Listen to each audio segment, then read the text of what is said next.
Assalamualaikum warahmatullahi wabarakatuh. Selamat pagi, siang, sore, atau malam.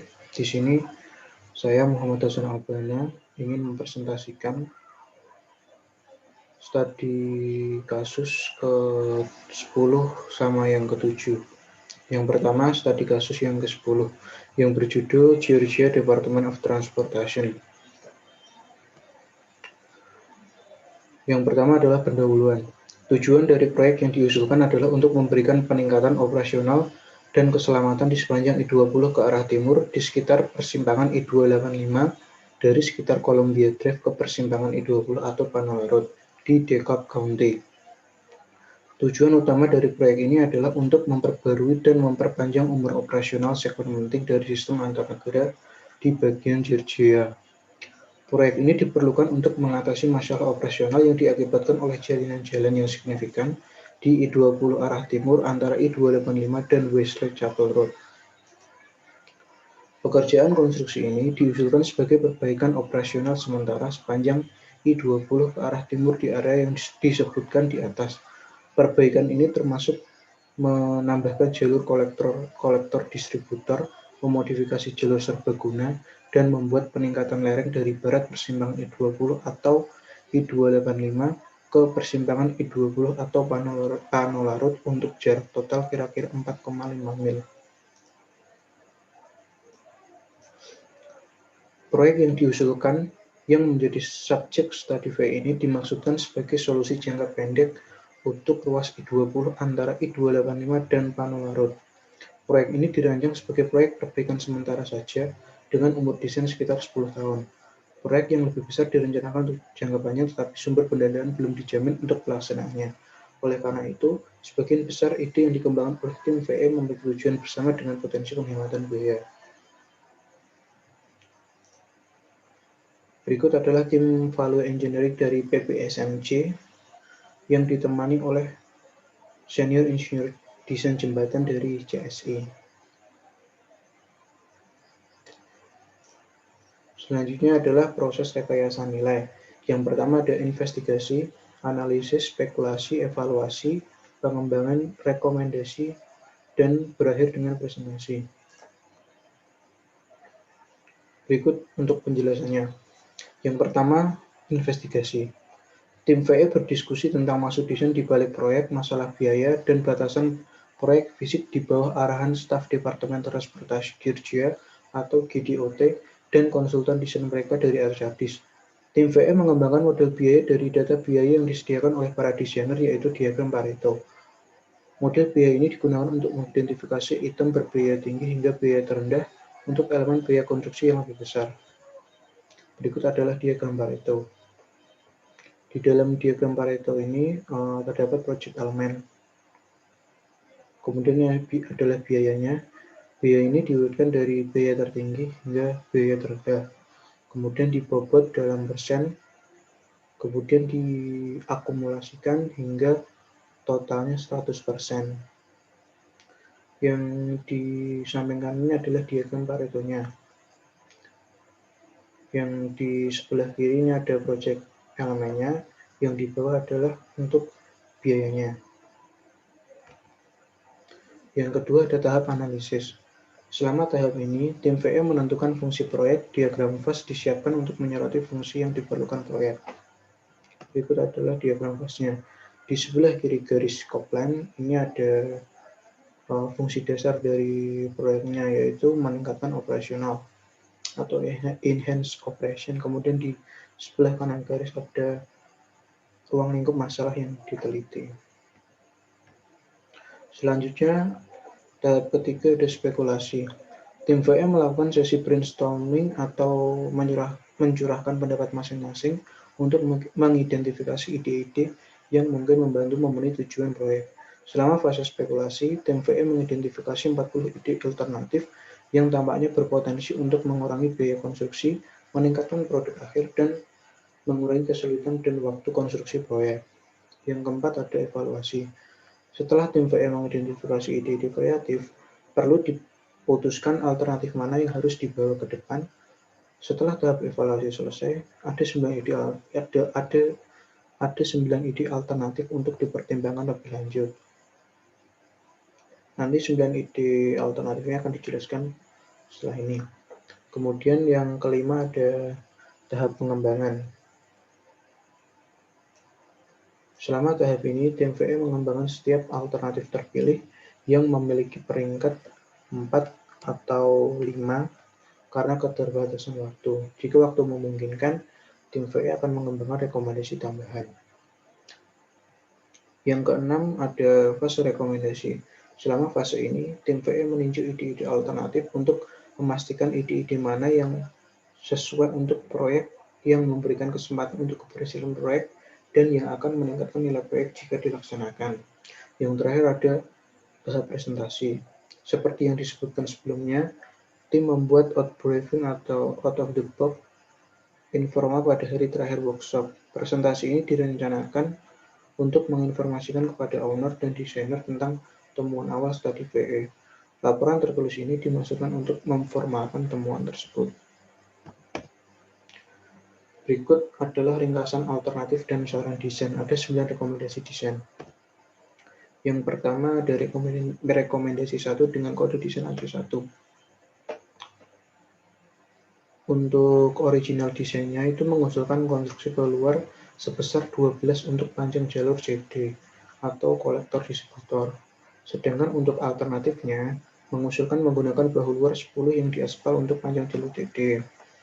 Keuntungannya 1. Pengurangan kedalaman trotoar, 2. Pengurangan biaya konstruksi, 3. Pengurangan waktu konstruksi.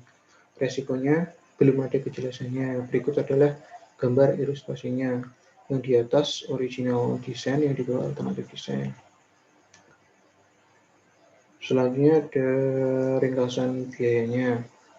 Untuk original desain, biaya awalnya itu 15 juta 135.170 rupiah dolar. Untuk alternatifnya 14 juta sekian dolar, savingnya 150.000 sekian dolar. Selanjutnya ada cost worksheet-nya. Di dalam cost worksheet ini desain original dan desain alternatif dibandingkan. Kemudian didapatkan harga penghematan sebesar 150.000 sekian dolar.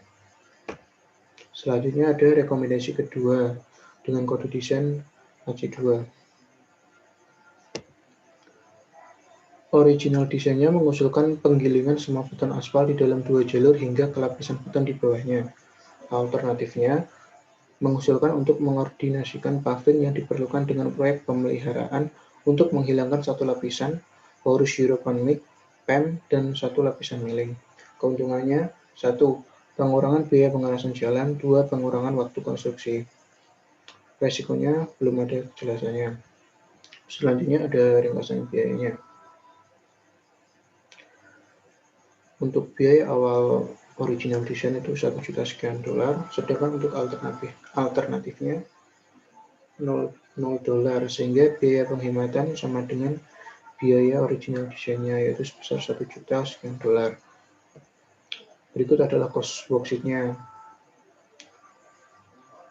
Harga dari biaya dari original desain dibandingkan dengan biaya alternatifnya, dan mendapatkan penghematan sebesar 1 juta sekian dolar sama dengan harga original. Berikut adalah rekomendasi ketiga dengan kode desain AC3. Original desainnya memerlukan konstruksi bahu luar dengan perkerasan dalam penuh pada kemiringan melintang 6% pada bagian singgung. Alternatifnya mengusulkan untuk membangun bahu luar dengan perkerasan dalam penuh dengan kemiringan melintang 4% pada bagian singgung. Keuntungannya 1. Pengurangan biaya penggilingan di masa depan, 2. Pengurangan biaya leveling di masa depan.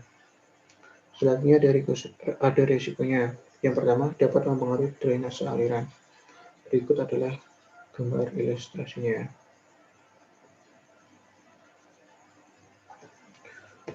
Selanjutnya ada ringkasan biaya dari rekomendasi yang tadi.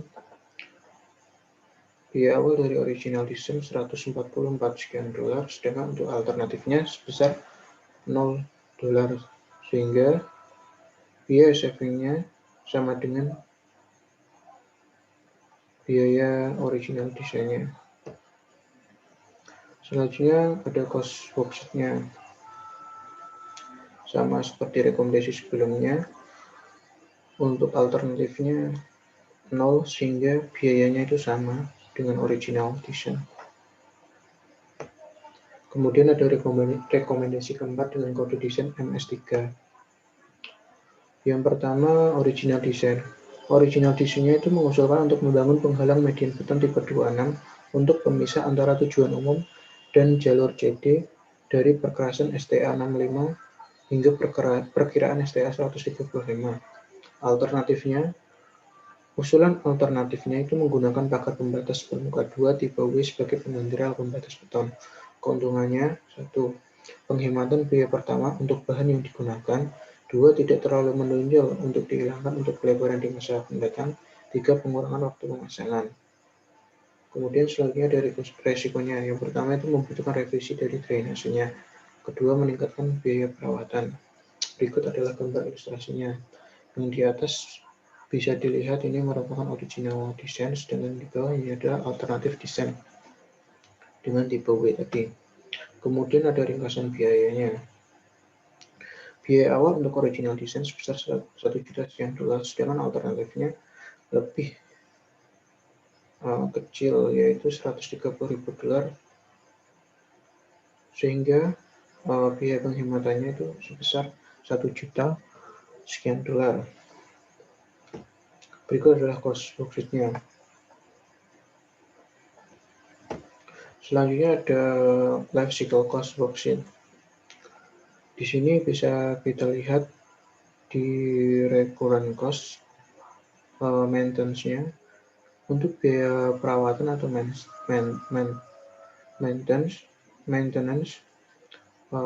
desain alternatif itu lebih besar daripada desain originalnya, sehingga ini merupakan suatu resiko yang diambil dari desain alternatifnya.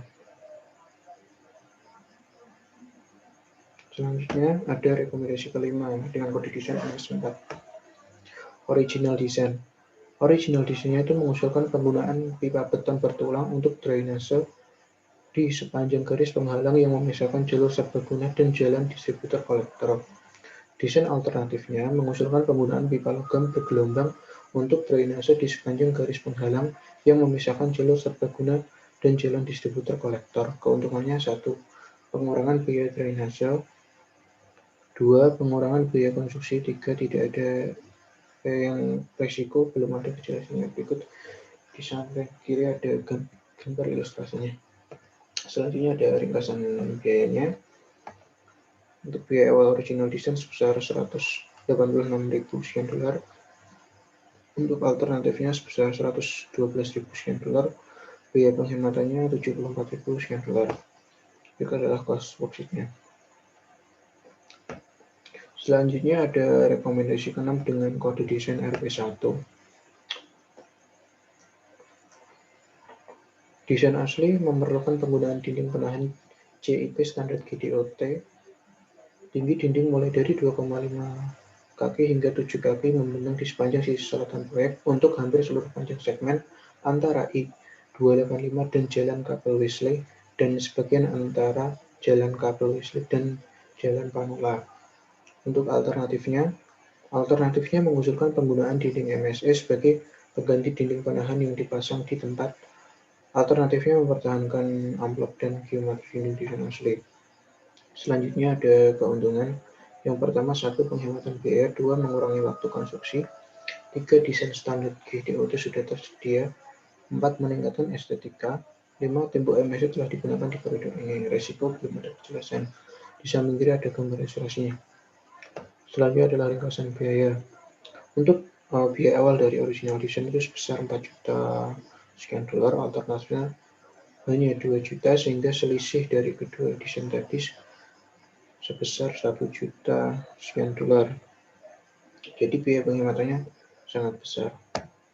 Berikut adalah cost worksheet-nya. Selanjutnya ada rekomendasi ke-7 dengan kode desain RP9. Original desainnya itu membutuhkan penyediaan dinding suara di sepanjang kedua sisi koridor. Saat ini dinding penahan CEP digunakan berdekatan dengan jalan raya. Alternatifnya mengusulkan penerapan teknik stabilisasi tanah untuk memfasilitasi lereng yang lebih curam sebagai pengganti dinding penahan yang dipasang di tempat. Alternatifnya mempertahankan geometri jalan raya asli. Keuntungannya penghematan biaya, pengurangan waktu konstruksi, 3. Konstruksi yang tidak terlalu mengganggu, 4. Menyelamatkan pohon. Resiko belum ada kejelasan. Berikut di sana adalah gambar ilustrasi berdasarkan desain tadi. Selanjutnya ada ringkasan biaya. Untuk original desain, biaya awalnya itu sebesar $500, sedangkan untuk alternatifnya $0, sehingga biaya savingnya itu sama dengan biaya original desain, $500. Berikut adalah cost worksheet-nya. Selanjutnya ada rekomendasi ke-8 dengan kode desain RW10. Untuk original desainnya itu memerlukan penggunaan dinding penahan CEP standar GDOT. Tinggi dinding mulai dari 2,5 kaki hingga 7 kaki membentang di sepanjang sisi selatan proyek untuk hampir seluruh panjang segmen antara I-285 dan Jalan Kapel Wesley dan sebagian antara Jalan Kapel Wesley dan Jalan Panola. Alternatifnya mengusulkan penggunaan tiang panjang sebagai pengganti dinding penahan cat di tempat. Alternatifnya mempertahankan amplop dan geometri dinding desain asli. Keuntungannya 1. Penghematan biaya, 2. Pengurangan waktu konstruksi, 3. Tumpukan lembaran dapat diselamatkan untuk digunakan nanti sehingga menghasilkan penghematan tambahan di masa mendatang. Resikonya belum ada kejelasan. Di samping ada gambar ilustrasinya. Berikut adalah ringkasan biayanya. Untuk biaya awal dari original desain sebesar 4 juta sekian dolar, untuk alternatifnya 3 juta sekian dolar sehingga lebih hemat 1 juta sekian dolar. Berikut ini adalah cost worksheet-nya. Selanjutnya ada rekomendasi terakhir, yaitu rekomendasi 9 dengan kode desain SP3. Original design. Desain aslinya itu mengusulkan pemasangan penghalang suara di sepanjang jalan lintas barat offset. Alternatifnya, desain alternatif mengusulkan penundaan pemasangan dinding penghalang suara di sepanjang jalan menuju barat sampai bagian jalan menuju barat direkonstruksi. Keuntungannya 1. Pengurangan biaya keseluruhan, 2. Resikonya tidak ada kejelasan. Berikut adalah ringkasan biayanya. Untuk biaya awal sebesar 1 juta sekian dolar, alternatifnya $0, sehingga biaya savingnya itu sama dengan biaya original desain. Berikut adalah cost worksheet-nya.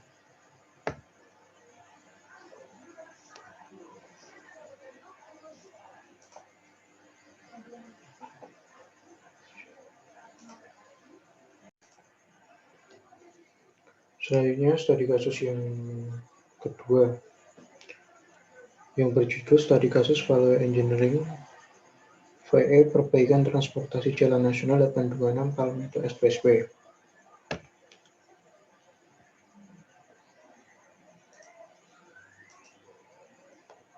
Yang pertama, pendahuluan. Studi value engineering VE dilaksanakan pada tanggal 14 sampai 18 Mei 2012 dengan menggunakan metodologi VE untuk meningkatkan studi penggunaan lahan dan lingkungan PDNI proyek Jalan Nasional 826 Palmetto Expressway. Studi VE menganalisis peningkatan nilai untuk membangun 2 jalur terkelola selebar 11 feet dan 4 jalur umum 11 feet dengan lebar median mulai dari 12 feet, 57% dari panjang proyek, hingga kurang dari 4 feet.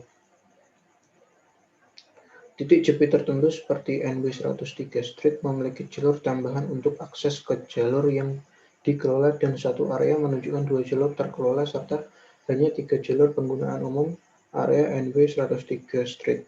Saat ini terminal di selatan SR836 dengan koneksi ke sistem jalur terkelola dari SR836 Timur dan Barat di daerah antara NW25 dan NW36 dan titik akses menengah utara SR27 sebelum NW103. Sistem jalur terkelola meluas dan berakhir setelah persimpangan I75 menjadi landai sistem baru ke NP dan dari SP I75 panjang proyek ini kira-kira 6 mil. Berikutnya adalah tujuan value engineering. Yang pertama mengidentifikasi peluang, kedua meningkatkan nilai biaya, 3 meningkatkan kemampuan konstruksi, 4 meningkatkan meningkatkan pemeliharaan lalu lintas. 5. Meningkatkan kemampuan persyaratan fungsional dasar. Selanjutnya ada metode VE. Yang pertama persiapan pra-studi, kedua workshop, 3 post-study. Yang pertama persiapan pra-studi. Persiapan pra-studi untuk upaya VE terdiri dari penjadwalan peserta studi dan penugasan, ulasan dari dokumen, mengumpulkan informasi latar belakang yang diperlukan tentang proyek, dan mengumpulkan data proyek menjadi case model. Informasi yang berkaitan dengan desain, konstruksi, dan pengoperasian fasilitas adalah penting sebagai dasar perbandingan untuk upaya studi. Informasi yang berkaitan dengan pendanaan, perencanaan proyek, kebutuhan operasi, evaluasi sistem, dasar biaya, penjadwalan produksi, dan pembangunan fasilitas juga merupakan bagian dari analisis. Selanjutnya ada workshop. Tahapan workshop. Yang pertama ada fase informasi, 2 tahap identifikasi fungsi dan analisis biaya, 3 fase kreatif, 4 fase evaluasi, 5 fase pengembangan, dan terakhir fase presentasi dan pelaporan. Yang pertama ada fase informasi. Di awal studi, kondisi dan keputusan yang mempengaruhi perkembangan proyek harus ditinjau dan dipahami. Untuk alasan ini, manajer proyek konsultan perencana menyediakan desain informasi tentang proyek kepada tim VE. Setelah presentasi, tim VE membahas penggunaan dokumen proyek. Yang kedua ada tahap identifikasi fungsi dan analisis biaya. Berdasarkan estimasi biaya awal, data historis dan latar belakang, model biaya dikembangkan untuk proyek yang diselenggarakan oleh elemen konstruksi utama digunakan untuk mendistribusikan biaya berdasarkan elemen proyek sebagai dasar untuk kategorisasi fungsional alternatif. Tim VE mengidentifikasi fungsi elemen dan subsistem serta membuat diagram function analisis sistem teknik FAS untuk ditampilkan hubungan fungsinya. Berikut adalah FAS diagram dari Palmetto Expressway. Di bagian sisi kirinya ada fungsi higher order, yaitu meningkatkan loss, increase throughput, yang di tengah ini merupakan ruang lingkup masalah yang diteliti. Selanjutnya ada fase kreatif. Pada fase studi VE ini melibatkan pembuatan dan daftar ide. Selama fase ini, tim VE mengembangkan sebanyak mungkin ide untuk memberikan suasana kreatif dan untuk membantu anggota tim untuk berpikir di luar kotak atau out of the box. Pertimbangan ide dibatasi pada saat memastikan kritik vokal tidak menghambat kreativitas. Tim VE sedang mencari sejumlah besar ide dan asosiasi ide, kemudian dapat dievaluasi lebih lanjut untuk penggunaan potensial dalam desain. Selanjutnya ada fase evaluasi. Selama fase ini, tim VE menilai ide-ide yang dihasilkan selama fase kreatif, keuntungan dan kelemahan dari setiap ide didiskusikan dan metode dikembangkan untuk membantu menentukan ide-ide dengan predikat tertinggi. Ide-ide yang ditemukan tidak relevan atau tidak layak untuk studi tambahan dibuang. Mereka yang mewakili potensi pengembangan biaya lebih besar atau peningkatan nilai fungsi proyek dilanjutkan untuk mengembangkan lebih lanjut. Daftar kreatif sering dievaluasi ulang selama proses pengembangan ide. Hubungan antara ide-ide kreatif menjadi lebih jelas didefinisikan. Kepentingan dan peringkatnya mungkin telah berubah atau mungkin saja telah digabungkan menjadi satu ide. Selanjutnya ada fase pengembangan. Selama fase pengembangan, setiap ide yang berperingkat tinggi diperluas menjadi solusi yang bisa diterapkan. Fase pengembangan terdiri dari 1. Deskripsi ide, 2. Perbandingan biaya, 3. Siklus hidup, life cycle atau evaluasi deskriptif. Yang terakhir ada fase presentasi dan laporan. Fase terakhir studi VE dimulai dengan presentasi ide pada hari terakhir studi VE. Tim menyerang gagasan VE sebelum salinan draft laporan disiapkan. Ide VE awal diatur dalam perintah yang ditunjukkan untuk memfasilitasi preferensi silang ke rekomendasi akhir untuk revisi dokumen kontrak. Selanjutnya ada post study. Bagian studi VE pasca studi mencakup draft akhir studi VE. Tim manajemen harus menganalisis setiap alternatif dan menyiapkan tanggapan singkat, merekomendasikan penggabungan ide ke dalam proyek, menawarkan modifikasi sebelum implementasi, atau memberikan alasan penolakan. Tim VE tersedia untuk konsultasi setelah gagasan ditinjau. Penerimaan atau penolakan ide yang dijelaskan dalam laporan ini tunduk pada tinjauan dan persetujuan pemilik atau owner. Tim VE tersedia untuk menangani setiap komentar laporan draft akhir untuk dimasukkan ke dalam laporan akhir. Pada value engineering ini lebih mengutamakan peningkatan nilai sehingga total konstruksi menjadi $291.947 juta. Berikut adalah cost model Palmetto dengan total biaya $291 juta sekian. Selanjutnya ada rekomendasi hasil VE. Ada 6 rekomendasinya. Yang pertama, rekomendasi 1. Konsep awalnya, pada keadaan darurat, poin seperti NW103 Street memiliki jalur tambahan untuk satu area menuju 2 jalur terkelola dan hanya 3 jalur penggunaan umum area NW103 Street. Penghubung ML saat ini adalah selatan SR836 dengan koneksi ke sistem ML dari SR836 Timur dan di area barat antara NW25 Street dan NW36 Street, serta titik akses perantara di utara SR27 sebelum NW103 Street sistem ML dan berakhir setelah persimpangan I75 menjadi sistem rem baru KNB dan dari SPI75. Untuk rekomendasinya, saat fase sementara, distrik dapat mengimplementasikan jalur tunggal terkelola 11 feet dan bahu kontinu 12 feet dari SR836 ke utara persimpangan I75. Tidak ada pelebaran yang diperlukan untuk fase ini, hanya membutuhkan pengecatan, penggambaran, dan infrastruktur marka jalan dengan potensi pendapatan sekitar $5,63 juta. Ini minimumnya. Ini adalah gambar ilustrasinya dari rekomendasi yang pertama. Selanjutnya ada rekomendasi kedua. Konsep awalnya memperlebar lebih kecil jalan SR826 di kedua arah NW dan SP NW36 Street sampai NW58 Street terkendala right of way di kedua sisi. Jalan lokal ke timur milik county. Pencarian informasi dilakukan untuk menentukan kepemilikan yang tepat dan lokasi batas area yang terletak di sebelah barat. Sebagian besar merupakan prarumputan dan milik pribadi. Batasan R/W mengurangi jarak yang tersedia untuk memperlebar jalan untuk mendapatkan bahu setinggi 10 hingga 12 feet.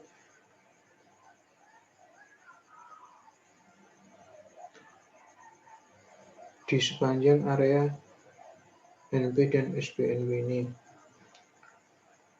Untuk rekomendasinya, alternatif value engineering VE menunjukkan bahu bagian dalam 6 feet ke arah SP dan bahu bagian dalam 8 feet ke arah NB dekat pintu keluar NB ke NW58 Street. Struktur bangunan akan meminimalkan kemampuan untuk melebarkan bahu jalan yang ideal. Selanjutnya ada rekomendasi ketiga. Konsep awalnya itu pelebaran kecil, dilakukan pelebaran kecil di jalan SR826 di kedua arah NB dan SPNW 36 Street sampai NW58 Street terkendala right of way. Konstruksi signifikan ada pada SR826 dan itu interchange.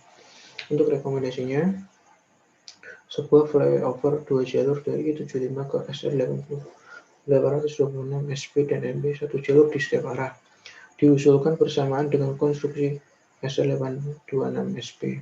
Untuk menyesuaikan semua gerakan yang terkait dengan pertukaran ini, alinyemen SP digeser ke barat. Alinyemen SP baru ini menempatkan beberapa jalur SP di atas kanal yang ada agar tidak berdampak pada sekeliling jalan yang sudah ada. Maka kanal akan dipersempit dan akan dibuat dinding. Selanjutnya ada rekomendasi keempat. Konsep awalnya, pada desain terdapat bahu bagian dalam selebar 4 feet untuk jalur terkelola arah selatan dari utara NW74 Street ke selatan Okeechobee. Untuk rekomendasinya, tim value engineering (TVE) mengusulkan dengan memperluas sepanjang 8 feet ke barat untuk menghasilkan bahu selebar 12 feet. Jalan penghubung di Okeechobee RD ke SR826 SP perlu dimodifikasi seperti yang ditunjukkan pada gambar.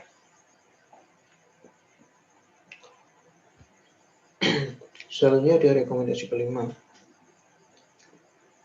Konsep awalnya, batasan proyek ini ditumpang tindih dengan proyek konstruksi yang sedang berlangsung di Seksi 5 antara NW7 Street dan NW28 Street pada SR826. Di departemen saat ini sedang bernegosiasi dengan tim joint venture untuk merevisi lingkup pekerjaan di sepanjang S826. Untuk rekomendasinya, gesekan dan stripping untuk jalur terkelola tambahan akan digambarkan untuk sementara dengan markup kekerasan. Selama konstruksi jalur terkelola, jalur gesekan dan jalur akhir jalur dan bahu tambahan akan diselesaikan oleh pemegang konsesi. Maka dari itu, konsesi penghematan biaya sebesar $940.000. Selanjutnya ada rekomendasi ke-6. Konsep awalnya memberikan batas kecepatan untuk jalur tujuan umum supaya dapat mengelola arus lalu lintas dengan lebih baik. Kemudian untuk rekomendasinya, direkomendasikan untuk memasang rambu batas kecepatan sebelum memasuki segmen jalur terkelola 2 rambu dan di antara setiap persimpangan di masing-masing arah 16 tanda. Negara bagian lain telah memulai penggunaan rambu kecepatan untuk kendaraan transisi yang lebih baik melalui segmen jalan raya yang padat sehingga meningkatkan perjalanan yang lebih aman selama periode kemacetan. Seperti insiden dan cuaca buruk sehingga dapat menambah potensi nilai 2 juta sampai 5 juta dolar. Sekian presentasi dari saya. Terima kasih. Wassalamualaikum warahmatullahi wabarakatuh.